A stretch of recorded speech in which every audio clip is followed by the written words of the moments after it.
ഒരു വർക്ക്ഷോപ്പ് മേഖലയിൽ ജോലിയാണ് എനിക്ക് ഈ മഹത്തായ ബിസിനസ് അവസരം എന്റെ കൂട്ടുകാരൻ നൗഷാദ് സാറിലൂടെയാണ് കിട്ടുന്നത്. അവർക്കും അവരുടെ കുടുംബത്തിന് ഞാനാണെന്ന് കടന്നു പറയാം. എനിക്ക് ഒരുപാട് ആരോഗ്യ പ്രശ്നം ഉണ്ടായിരുന്നു. അങ്ങനെയാണ് ഈ ബിസിനസ് ഏറ്റെടുത്തത്. കാരണം 2 മുട്ടും തേമാനായിരുന്നു.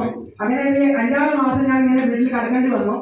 ഒരു വരുമാനം ഇല്ലാണ്ടായി. കാരണം വെച്ചാൽ ചെറിയൊരു ബാധ്യതയല്ല, 40 ലക്ഷം രൂപ കടക്കാരനായ ഞാനാണ്. അത് കടക്കാരനായ ഞാൻ ലോണെല്ലാം അടിയാതെ അവിടെ കടന്നപ്പോൾ വീട്ടിൽ ഞാൻ നിന്നപ്പോ, കാരണം സ്വാഭാവികമായി എല്ലാവരും അങ്ങനെ ചിന്തിക്കുക. ഭാര്യ എന്നോട് ചോദിച്ചു ഇനി അങ്ങോട്ട് എങ്ങനെ ജീവിക്കും എന്ന ചോദ്യം, വല്ലാത്തൊരു ചോദ്യം തന്നെയാണ് എന്നോട് ചോദിച്ചത്.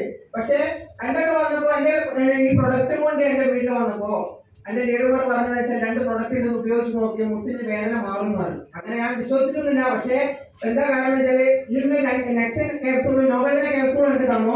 അത് ഉപയോഗിച്ചപ്പോ ഒരൊറ്റ ആഴ്ച കൊണ്ട് എന്റെ മുട്ടിന്റെ വേദന മാറി. അങ്ങനെ ഞാൻ ബിസിനസ് പഠിക്കാൻ വേണ്ടി കാര്യം പറഞ്ഞു. ഈ നോമിനേഷൻ പ്രസിദ്ധീകരിക്കുന്നത് ഇതൊന്ന് കേട്ട് നോക്കും. നീ ഇല്ലെങ്കിൽ പോലും നിന്റെ കുടുംബത്തിലേക്ക് വരുമാനം കിട്ടുന്ന ഒരു മേഖലയാണെന്ന് ഇത് പറഞ്ഞപ്പോ ഞാൻ ഒന്നേ ചിന്തിച്ചുള്ളൂ, എന്റെ കുടുംബത്തിനെ സേഫ് ആക്കാൻ വേണ്ടിയിട്ട് ഞാനൊരു ബിസിനസ് 3-4 വർഷം ചെയ്താൽ ഇപ്പൊ 40 ലക്ഷം രൂപയും കൊണ്ട് ഞാൻ ഇല്ലാണ്ടായി കടം കൊണ്ട് ഞാൻ മരിച്ചുപോയാൽ ഇല്ലാണ്ടായി പോയി കഴിഞ്ഞാൽ എന്റെ കുടുംബം എന്തായിരിക്കും അവസ്ഥ എന്ന് ഞാൻ ചിന്തിച്ചു. കാരണം അവര് മറ്റുള്ളവരുടെ മുന്നിൽ പോയി കഴിഞ്ഞിട്ടെന്റെ അവസ്ഥ വന്നാൽ, അങ്ങനെ ഒരു ചിന്ത എന്റെ മനസ്സിൽ വന്നപ്പോ ഈ ഒരു നോമിനേഷൻ ഫെസിലിറ്റി കൊണ്ട് ഞാൻ 3-4 വർഷം കൊണ്ട് ഞാൻ ബിസിനസ് ഏറ്റെടുത്ത് കഴിഞ്ഞാൽ എന്റെ കുടുംബവും എന്റെ കടങ്ങളും ബാധ്യതയും അനുഭവം തീർക്കാൻ പറ്റുന്നില്ല തീരുമാനം എടുത്തു.